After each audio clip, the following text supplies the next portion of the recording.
Bien, entonces iniciamos el segundo día y además lo iniciamos con uno de los aspectos yo creo que es muy interesante.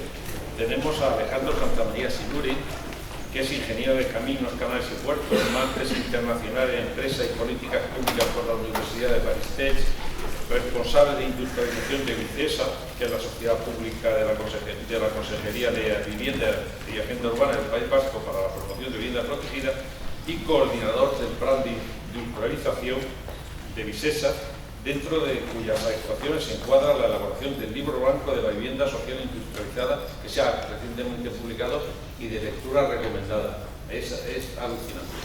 Y por lo tanto, ya he dicho, conviértelo en tesis doctoral y alucinante. ¿Vale? Pues sin más, Alex. Vale, pues muchas gracias, Enrique. Buen día, buenos días. Primero agradecer a los organizadores, a UES, que nos den esta oportunidad a Vicesa de compartir nuestro trabajo, ¿no? Hay mucho esfuerzo en este libro y pues tener una posibilidad de explicaroslo, de compartiroslo en un foro como es este, pues para nosotros obviamente es motivo de mucha satisfacción. Agradecer también a los anfitriones, a la Generalitat Valenciana, al Instituto Valenciano, IBE y EVA, ¿no? Muchas gracias por tenernos aquí y es un placer. Y bueno, pues sí que en los próximos minutos os voy a compartir pues, el contenido de este libro. El libro, vamos a ver, voy a buscarlo. Y voy a hacer una cosa, que no sé si todos tenéis el documento, pero es un documento de libre acceso, y voy a intentar acceder a él así en directo para que también podáis bajaros el documento.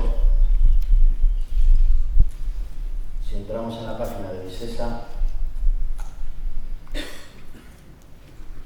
esta es nuestra página en la que podremos acceder al libro y podréis acceder también al perfil del contratante, que un poco enlazando con la jornada de ayer, hubo, sobre todo en la referida contratación, pues mucho interés por unos documentos que se pueden encontrar, son accesibles de libre acceso a través del perfil de contratante de Vicesa.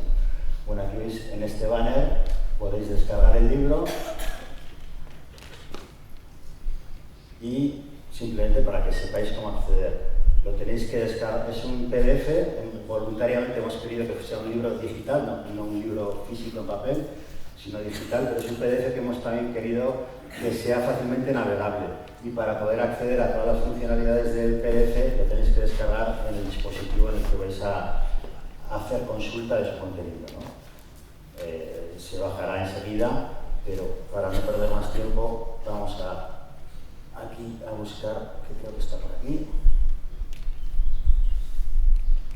Aquí lo tenemos.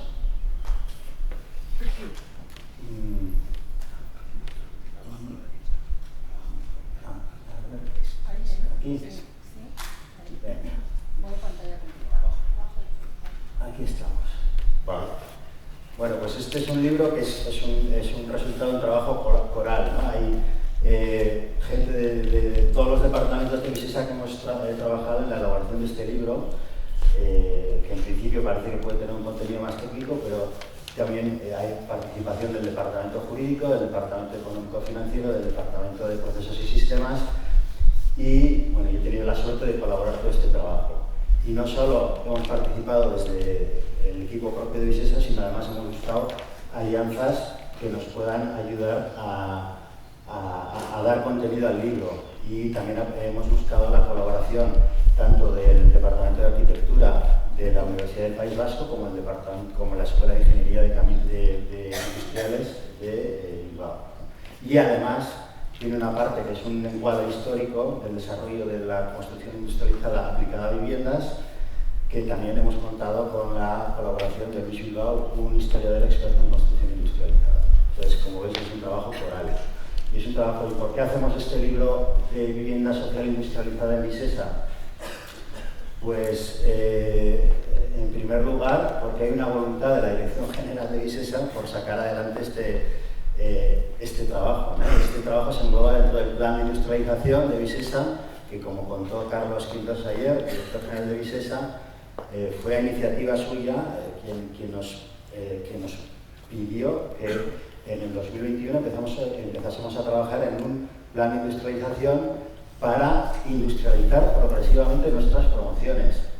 Y esto tampoco es gratuito, porque esto viene también derivado de una identificación de todos los documentos de políticas públicas del País Vasco, donde ya se identificaba a la industrialización de la construcción, a la industrialización de los procesos, como un medio adecuado para conseguir los objetivos de producción de vivienda, objetivos sociales o objetivos ambientales, ¿no? Entonces, dentro de todo ese marco, empezamos a trabajar en el plan de industrialización. Dentro del plan de industrialización empezamos a trabajar este libro, que en su origen es un documento que nos debería servir de apoyo a Visesa para nuestras promociones industrializadas, y que además estamos encantados de compartir todas las reflexiones que se recogen en él, por si sirve al sector porque claro, no somos en Visesa un ente aislado del mundo que nos rodea, y en la medida en la que haya más fuerzas impulsoras de la construcción industrializada, pues también repercutirá en nuestra voluntad por lograr esos objetivos que comentaba, ¿no? Entonces, yendo al contenido, brevemente os voy a explicar cómo está estructurado el libro. En primer lugar, una introducción que más o menos explica lo que os he comentado hasta el momento. También focaliza el libro en el producto Visesa. El objetivo de Visesa es la construcción de vivienda protegida en alquiler. Vivienda protegida en alquiler, esto es así en aplicación de la Ley de Vivienda del País Vasco del 2015, que por cierto se cumplen 10 años y creo que ya de la celebración de la Ley de Vivienda, ¿no? En esta Ley de Vivienda del 2015 se indica que todos los presupuestos públicos dedicados a la promoción de vivienda se deben dedicar al alquiler. Y esto tiene relevancia a lo largo del libro también, porque la vivienda que va a promover Visesa va a formar parte del parque público de alquiler, que a su vez está gestionada por otra sociedad pública hermana, que es Alokabide. Entonces, toda la visión del libro también tiene ese foco del ciclo de vida del edificio, más allá de la propia inversión en la ejecución de la obra, ¿no? Aquí se me revela un poco esto. Bueno, tiene esa primera parte de introducción. Luego tiene una segunda parte, y aquí, a ver. Bueno, tiene una segunda parte de ver, creo que es la tercera parte.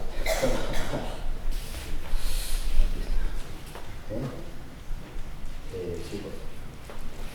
Bueno, tiene una parte que es estado del arte, donde hacemos un recorrido por el histórico de la industrialización, que esto a nivel internacional ya nos lo expuso ayer Jordi Núñez, y que bueno, pues es más conocido. Hay otra parte que es el desarrollo del histórico de la construcción en España, que tiene una serie de claves que me parecen muy interesantes y que os las comentaré. También, particularmente, en lo referido a su aplicación en el País Vasco.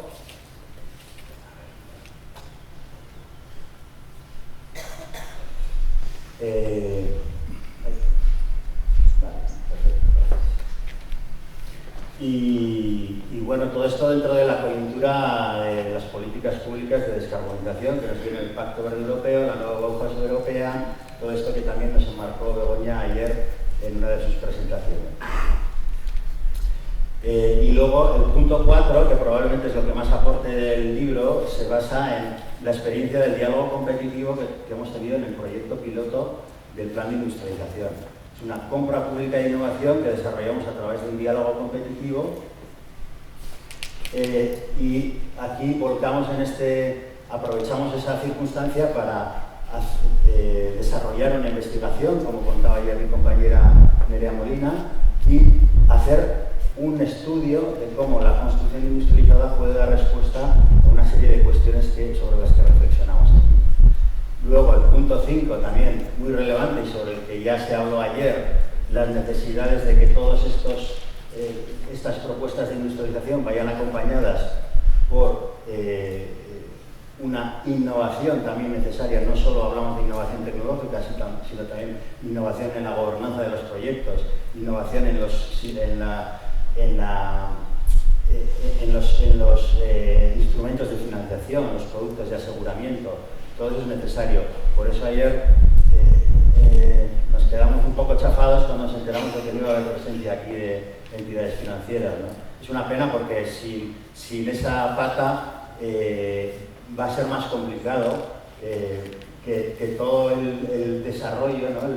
el flujo de trabajo de la producción de vivienda y el flujo de trabajo en el que tenemos que participar todos los agentes, pues llegue a buen fin. Y cuando digo todos los agentes, porque esto nos afecta, todo este nuevo modelo de construcción nos afecta desde las administraciones, promotores, proyectistas, contratistas, industriales, pero también entidades financieras y también compañías aseguradoras.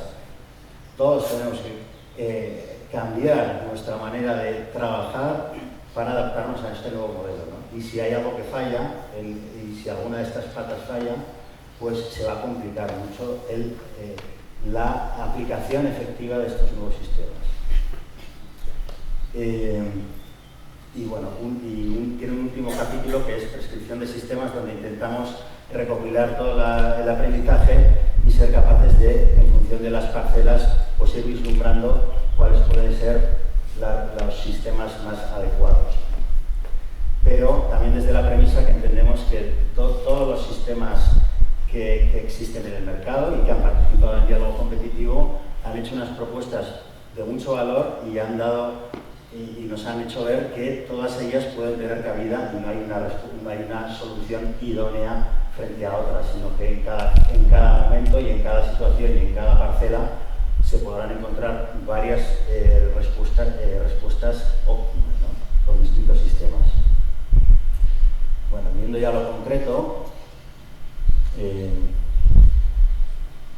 vamos a ver también un poco, que también es importante, el aprendizaje previo a este lanzamiento del plan de industrialización, todo el recorrido de Visesa. Porque en Visesa ya ha habido previamente una voluntad de explorar las posibilidades de la construcción industrializada. Tuvimos una primera experiencia que fue pionera en su momento, aunque sabemos que la construcción industrializada se viene trabajando desde décadas atrás del siglo pasado, pero sí que es cierto, y lo recordaremos en las diapositivas que nos proyectó Jordi Núñez ayer, vimos que el año 75 como que hubo un corte en la aplicación de los sistemas industrializados. Y prácticamente no fue hasta la primera década del siglo XXI cuando se volvieron a recuperar estos sistemas, ¿no? Tuvimos esta primera experiencia en 2009 con hormigón. Ha habido unas fases de investigación, particularmente quiero mencionar esta del 2012, de Idea Fabric, donde participamos en un trabajo de investigación para también ver en ese momento qué posibilidades había de incorporar sistemas industrializados a nuestra promoción de vivienda. Y aquí voy a detenerme un momento porque en este trabajo de investigación se identificaba ya una clave que se repite a lo largo de los años, ¿no? Vamos a ver cómo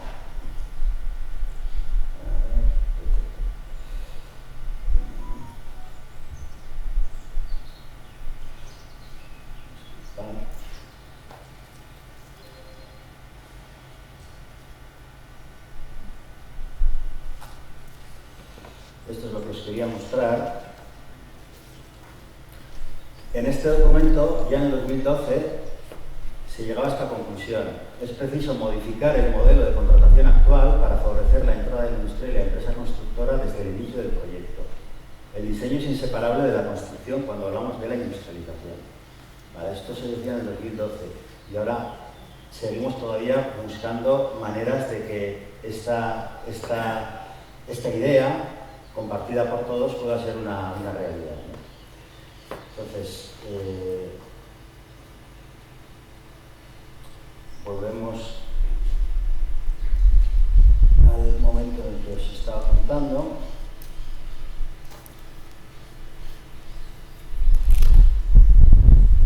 Y llegamos al año 2017, donde tenemos otra actuación singular, conocida también por parte de vosotros. Begoña nos dijo que estuvo visitando esta promoción ayer, ¿no? En Hondarribia, 65 viviendas que se desarrollaron con un sistema de estructura de madera CLT, en lo que en su momento fue el edificio más grande construido en madera en el sur de Europa, ¿no? Tuvo cierta relevancia. Estos son pasos previos que se fueron dando, pero sin la estructura planificada de un plan de industrialización. Eran actuaciones singulares que carecían de una mayor estrategia. Y donde nos encontramos una serie de disfunciones que también se han ido comentando en intervenciones previas en la jornada de ayer, donde en ambos casos, tanto en 2009 como en 2017, utilizamos un sistema de licitación, una estrategia de licitación tradicional, lo que se llama Design, Bid, Build, es decir, desarrollamos el proyecto, lo sacamos a licitación, lo adjudicamos a una constructora y a partir de ahí, ¿qué pasa? Que los industriales que participaron en la redacción de ambos proyectos quedan fuera de la ejecución de la obra. Con lo cual, una vez adjudicada la obra, tenemos que rehacer el proyecto para adaptarnos a los industriales que han sido contratados por el contratista general para desarrollar estos proyectos. Eso es una disfunción clarísima que supone un derroche de esfuerzos y un incremento de plazos que tenemos que, una vez identificada, tenemos que aprovechar esta oportunidad de repensar el modelo para darle respuesta. Entonces, dicho esto, ¿no? Un poco de dónde viene todo el desarrollo de Visesa, pues vamos a ver también en el capítulo 3 del estado del arte cuál es el momento en el que nos encontrábamos en el 2011, cuando empezamos a desarrollar el plan de industrialización y si era posible soportar esa apuesta de la Dirección General de Visesa de industrializar progresivamente nuestras promociones, ¿no? Entonces queríamos ver primero la capacidad productiva, antes que eso, la actualidad de la construcción industrializada en España. Nosotros teníamos el registro de nuestra propia actividad. Bueno, aquí quiero hacer mención, aparece en la foto una promoción de uno de nuestros referentes, que es el IMAP, y que nos ha servido toda su experiencia para desarrollar este plan de industrialización, ¿no? Esta es una promoción en la calle Marroc, en Barcelona, del IMAP. Y una de las cuestiones que hemos querido hacer también en este libro es recoger todas las buenas prácticas que hemos ido encontrando disponibles, ¿no? y aprovecharnos de esa experiencia. Bueno, dicho eso, no solo el IMAP, sino hicimos el trabajo de ver si realmente existían experiencias notables en industrialización que nos permitiesen hacer ver que el estado del desarrollo de los sistemas y del mercado era lo suficientemente maduro. Y nos encontramos con una cantidad de ejemplos relevantes que ya nos empiezan ya empieza a haber un track record, ¿no? Como dicen las compañías aseguradoras. Ya empieza a haber una serie de ejemplos notables donde nos hacen pensar que sí que es posible adoptar de manera escalada los sistemas industrializados en nuestras promociones. Aquí encontramos ejemplos de promotores públicos, encontramos ejemplos de cooperativas de vivienda en cesión de uso y encontramos también ejemplos de promotores privados que también han visto una oportunidad en los sistemas industrializados para alcanzar sus objetivos, ¿no? Y aquí porque señalo principalmente también la labor de AEDAS, donde ya porque en motu propio se han puesto una exigencia, en su momento era el 25% de las viviendas que tenían que ser industrializadas en sus promociones y ahora han incrementado ese objetivo. Entonces, por una parte, sí que veíamos que existen ejemplos, existen referentes a los que mirar para que nos sirviesen de referencia. Pero además, ¿cuál es la situación de los fabricantes fabricantes de sistemas industrializados. Existe en nuestro entorno próximo, en la comunidad del País Vasco,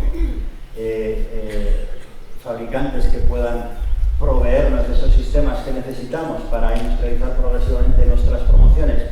Pues el resultado que se recoge en este mapa es que existe una diversidad de fabricantes con distintas modalidades de sistemas 1D, 2D, 3D, en sus distintas formas de materiales, acero, madera, hormigón, que nos permiten también ver que hay una posibilidad de adaptar estos sistemas, ¿no? Y además, que la capacidad instalada es muy superior a la demanda actual. Por ejemplo, una empresa líder en madera tecnológica como es Egoin, cuya sede está en el País Vasco, que se comentó ayer, apenas el 15% de su producción se queda en el entorno del País Vasco, ¿no? Tienen que buscar salida al resto de producción fuera.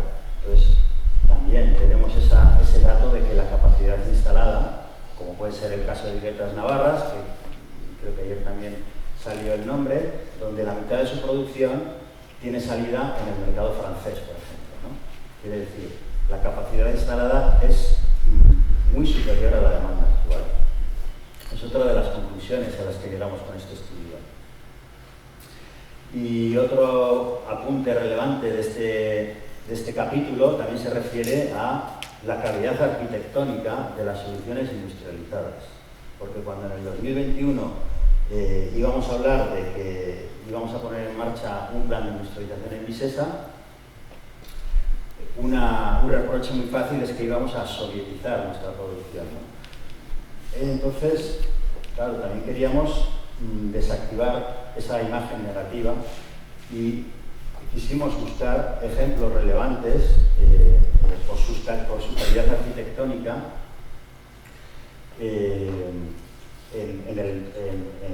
a lo largo de toda Europa, ¿no? Y encontramos y lo recogemos 10 ejemplos que permiten hacer ver que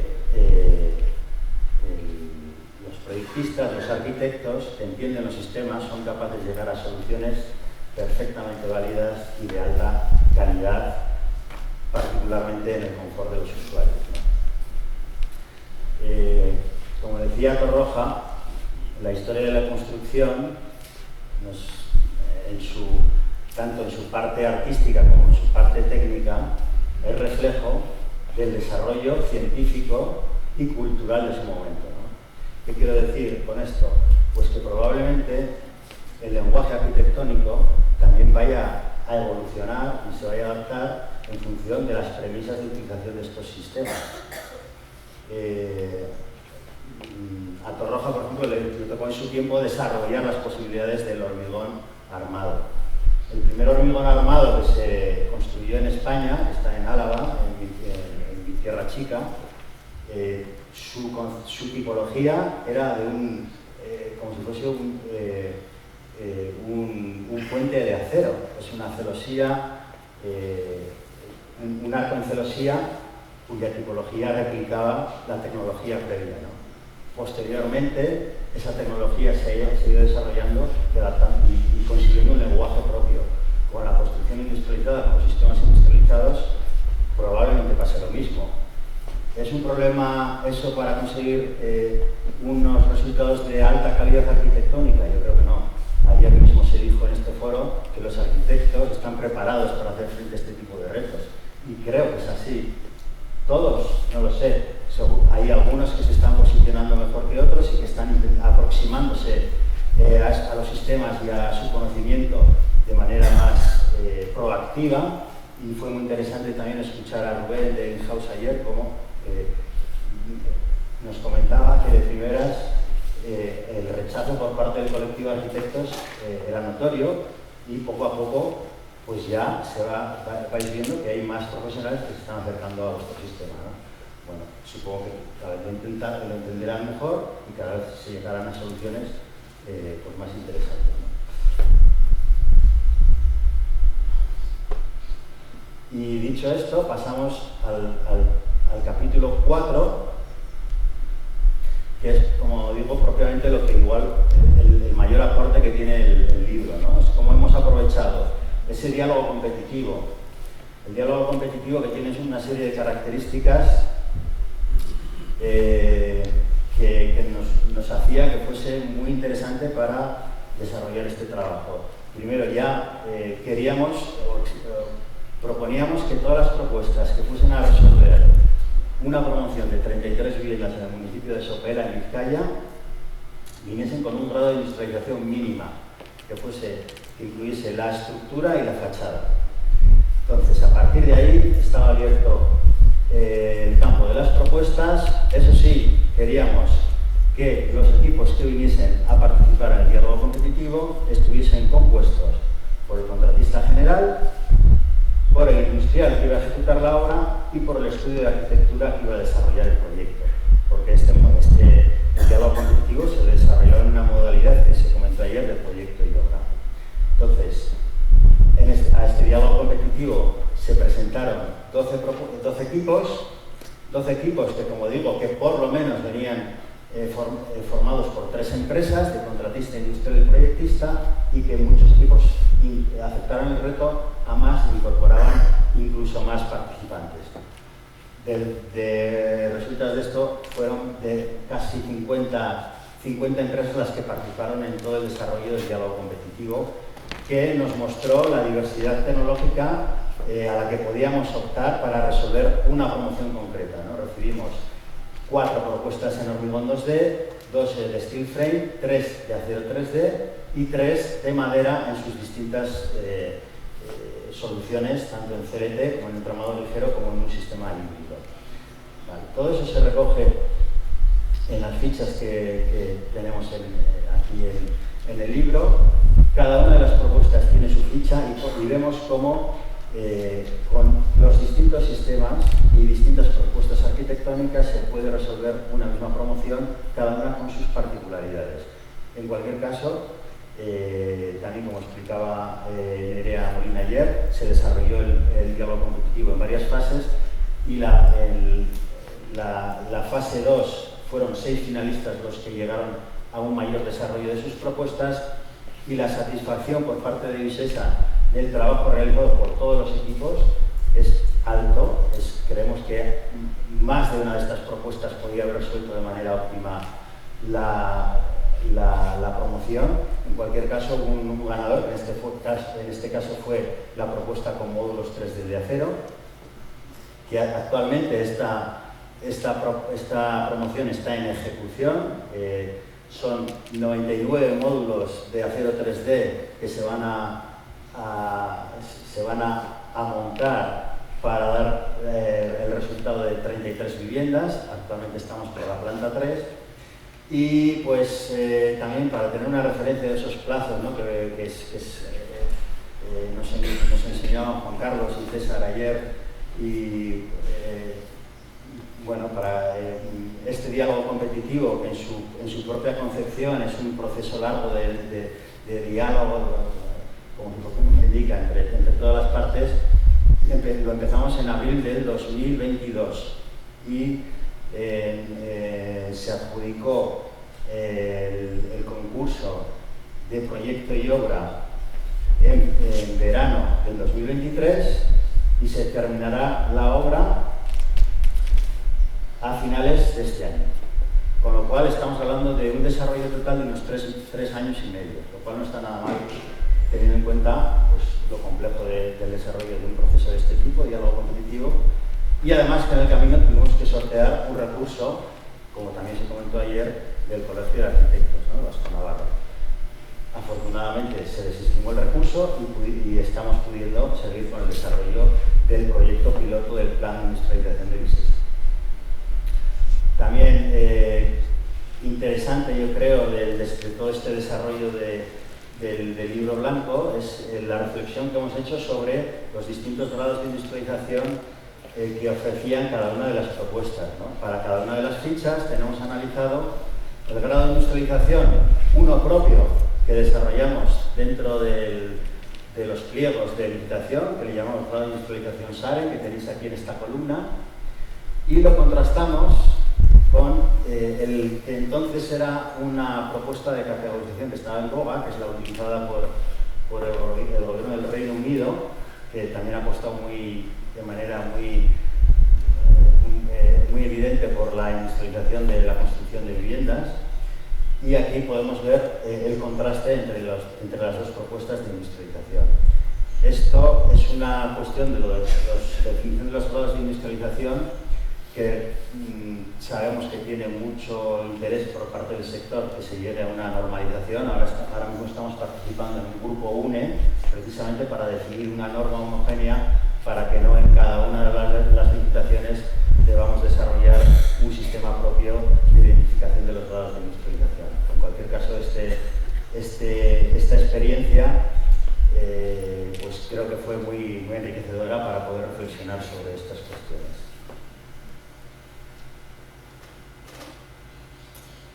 Además, bueno, pues pudimos, ayer nos preguntaban, bueno, ¿y qué sistemas se pueden utilizar para la construcción de vivienda? Bueno, pues en nuestro caso, estos eran los sistemas que participaron.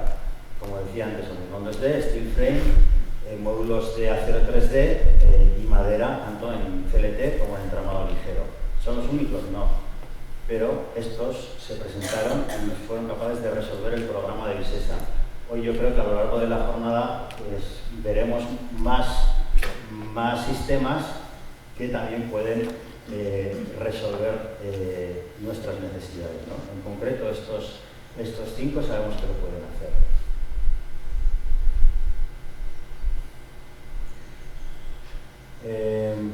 Lo que decía antes del grado de industrialización, y me voy a detener un poco aquí porque dentro del grado de industrialización también buscamos referencias internacionales, a ver cómo se estaba abordando esta cuestión, y particularmente nos resultaba de interés todo el trabajo que se está haciendo en el Reino Unido.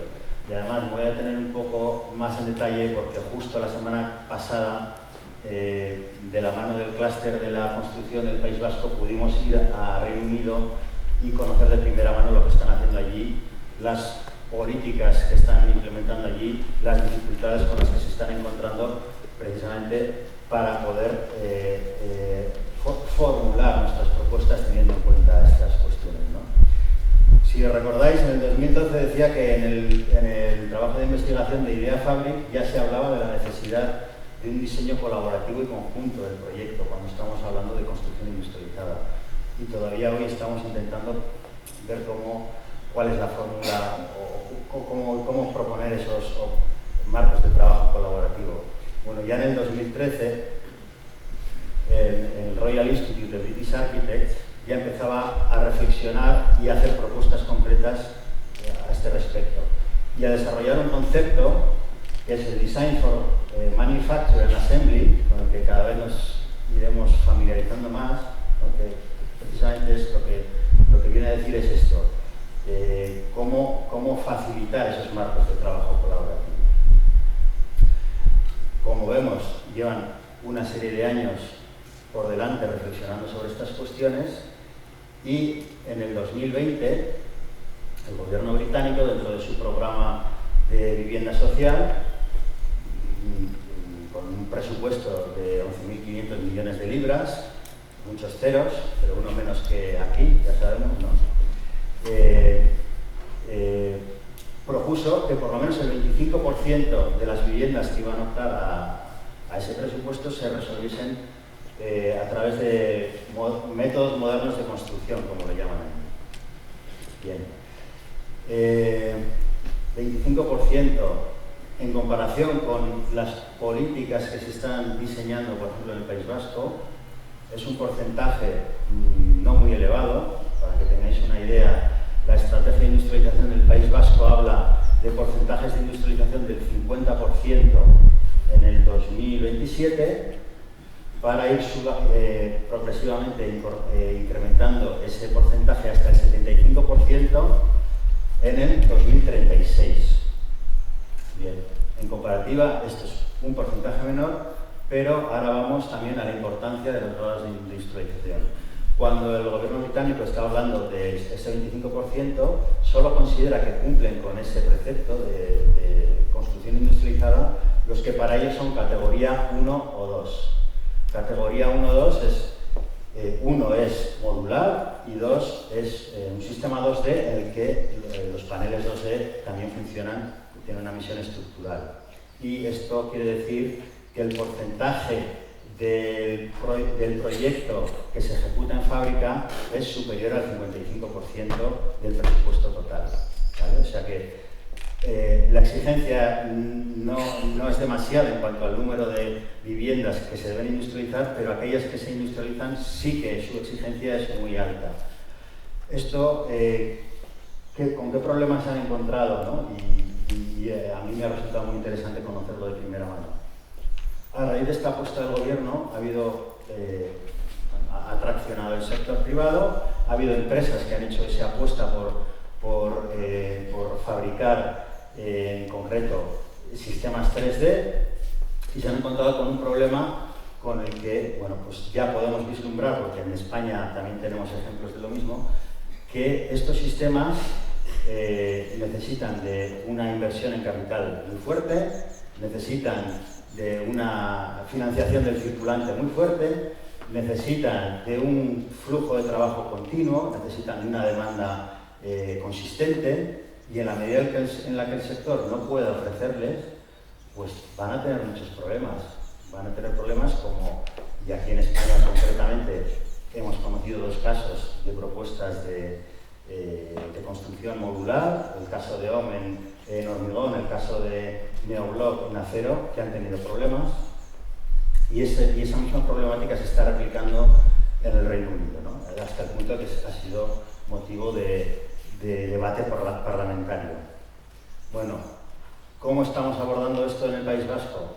Pues estamos optando por un número mayor, por un porcentaje mayor de viviendas que se espera que sean industrializadas, pero también es cierto que estamos pensando que esas viviendas que vayan a ser industrializadas, por lo menos en un primer estadio, no opten a ese grado máximo de industrialización, sino que opten a otros grados menores todavía, acoplándose al grado de madurez del mercado, que puedan ser que incorporen baños industrializados, que incorporen sistemas de fachada industrializada, sin llegar de momento a más del 55% del presupuesto total.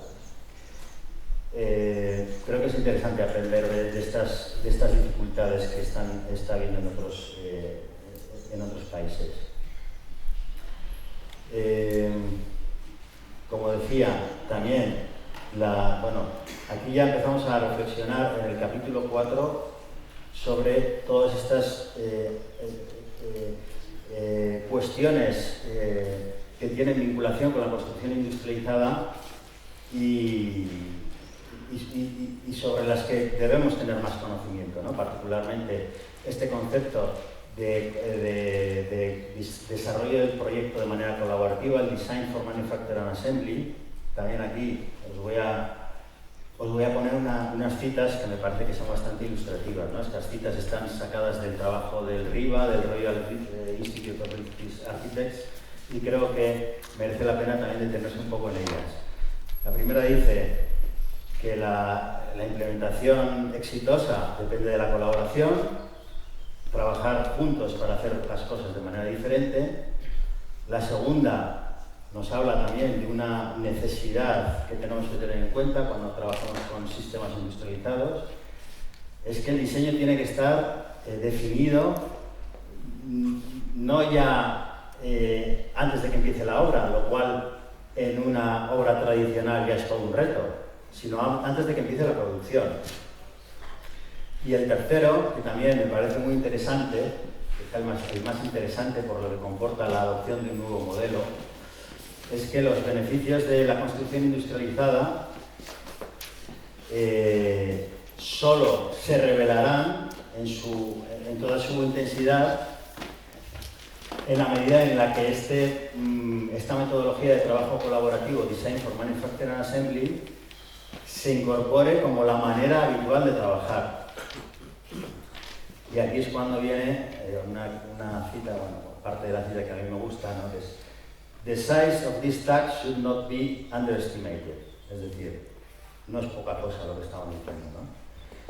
Shifting deeply entrenched habits and ways of working will take many years and face jeopardy as it reaches the notorious valley of death that characterizes the adoption of innovation. Es decir, el cambio y la resistencia al cambio que tenemos como humanos hace que toda esta propuesta de hacer las cosas de manera diferente no sea fácil y que lleve años y que se encuentren muchas dificultades en el camino, ¿no? Y habla del Valle de la Muerte. Vamos a tener que atravesar el Valle de la Muerte. Ya sabéis esa gráfica que nos hace ver cuál es el proceso de cambio, ¿no? Empezamos por la negación del cambio, y luego la desesperación, y luego ya empezamos a salir del Valle de la Muerte. Bueno, pues todo esto lo hemos pasado nosotros también en casa, ¿no? Desde el 2021. Ahora van las cosas como muy rápido. Desde el 2021 hasta aquí ha cambiado mucho. Pero cuando en Misesa empezábamos a trabajar la industrialización, pues eran habituales respuestas de ¿por qué tenemos que industrializar? Si sabemos hacer las cosas del modo tradicional y somos muy buenos haciéndolos del modo tradicional, ¿por qué vamos a industrializar? Otra fase, ¿no? Bueno, vamos a industrializar, vale, pero no hace falta cambiar nada para industrializar. Podemos seguir con la dinámica habitual de licitación y ya llegar a los sistemas industrializados. Bueno, afortunadamente, a día de hoy, personas que tenían esa actitud de rechazo ante el cambio son personas, compañeros míos, que se alegran de que en los proyectos de los que ellos son responsables de repente aparezca un sistema industrializado, ¿no? Y justifican, ostras, mira, tenemos una propuesta del equipo redactor, los arquitectos, que me proponen una fachada industrializada. Y esto está muy bien, porque mejora los indicadores ambientales, porque mejora la rapidez de la ejecución, porque es mucho más seguro en su ejecución y porque además entra en costes. Joder, se ha producido el cambio, ya hemos atravesado ese valle de la muerte, ¿no? Entonces, como idea en positivo, el Valle de la Muerte, que tiene un nombre tenebroso, pero bueno, os animo a que entréis en él porque se puede atravesar ese valle, ¿no? Y bueno, obviamente no estamos hablando solo de innovación tecnológica, estamos hablando de un cambio cultural en la manera de hacer las cosas. Y eso no se cambia solo modificando los procedimientos, tiene mucha componente emocional. Y en la medida en la que las personas que tienen que trabajar con este nuevo modelo se sientan implicadas, pues va a ser mucho más sencillo adentrarse y atravesar este Valle de la Muerte. Seguimos reflexionando sobre cuestiones a las que puede, o cómo la construcción industrializada puede dar respuesta a otros ámbitos de la construcción. También nos lo adelantaba Begoña ayer, la ISO 20887, que trata sobre el diseño para el desmontaje y la adaptabilidad. Bueno, en la medida en la que estamos trabajando con sistemas que favorecen la utilización de uniones mecánicas frente a uniones químicas, que favorecen la construcción en seco, estaremos más cerca de dar mejor respuesta a los criterios y a los principios de la ISO, ¿no? Y como bien recordaba Begoña ayer también, este es uno de los criterios que nos está pidiendo el Ministerio que justifiquemos para acceder a los fondos NEXT, que sabemos que, bueno, que tendremos que cumplir ya nos queda poquito tiempo, ¿no? En verano del 2026 creo que es la fecha tope.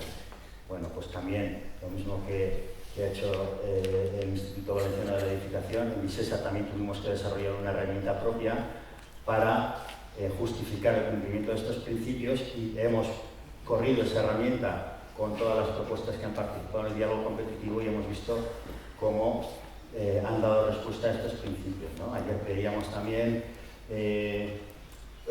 la promoción que ha sido tan galardonada de Perisitoral, que nos compartía Jordi, ¿no? Bueno, vimos como, y también se hablaba, pues esto es inamovible.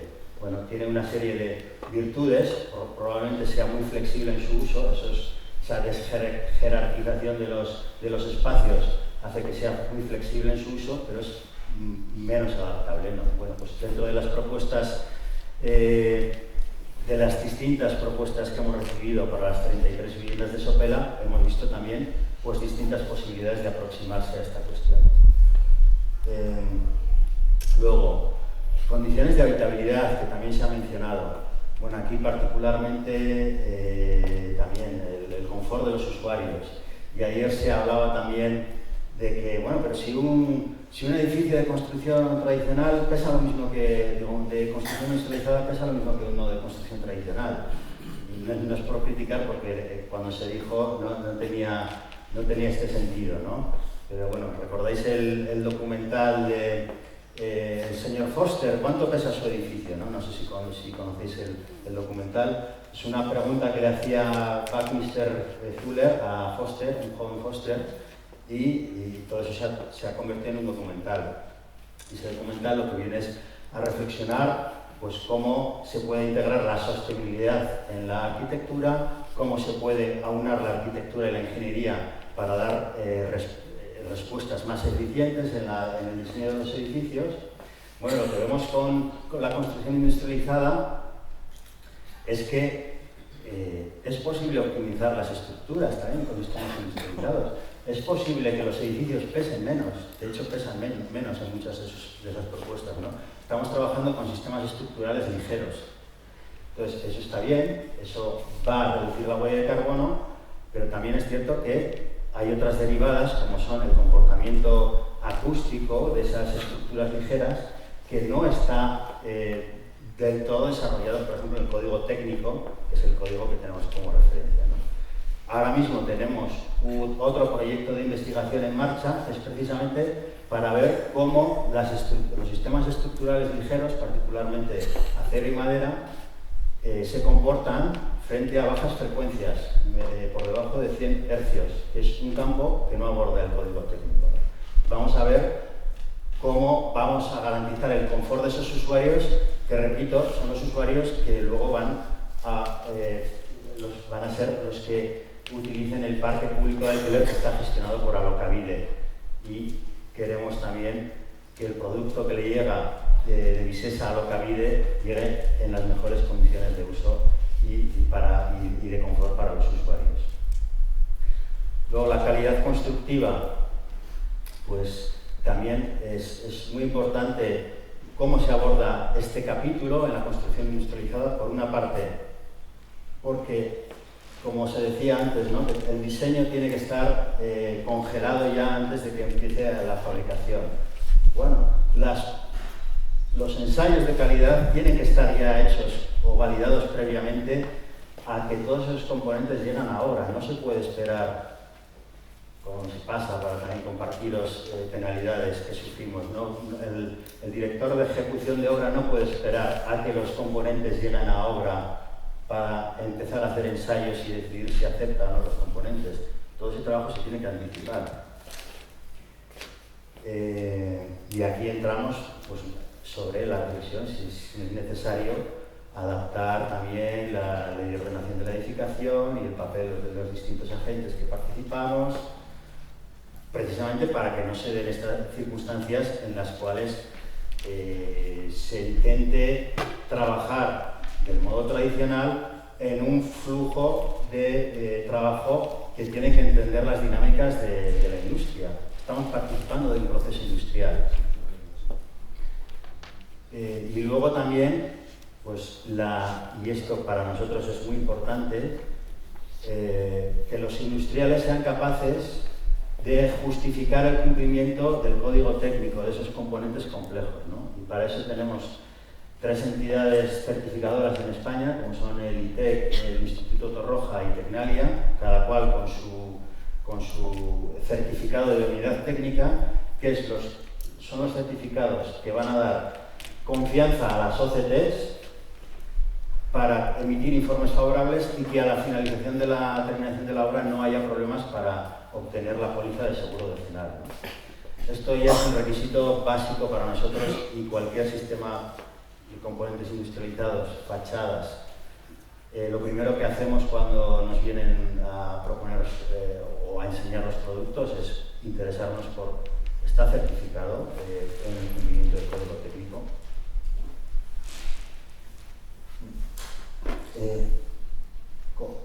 ¿Cómo voy? ¿Muy mal? ¿Qué hora es? Perdona. 5 minutos. Venga, 5 minutos. Asumo el reto.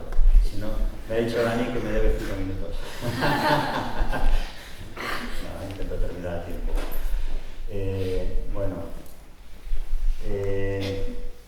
A ver, ¿de qué os hablo? Bueno, sostenibilidad ambiental. Si asumimos que una de las bondades de la construcción industrializada es la sostenibilidad ambiental, pues también queríamos que eso tuviese reflejo en nuestro diálogo competitivo, ¿no? De manera pionera incorporamos la metodología de análisis de ciclo de vida que tenían que justificar cada uno de los participantes, ¿no? Esto que ahora también nos recordaba Begoña, que a partir del 2026 aparecerá un nuevo documento básico del código técnico donde nos pida que reportemos estos indicadores. Bueno, aquí ya empezamos a hacerlo y ya lo hacemos de manera normalizada en todas nuestras promociones.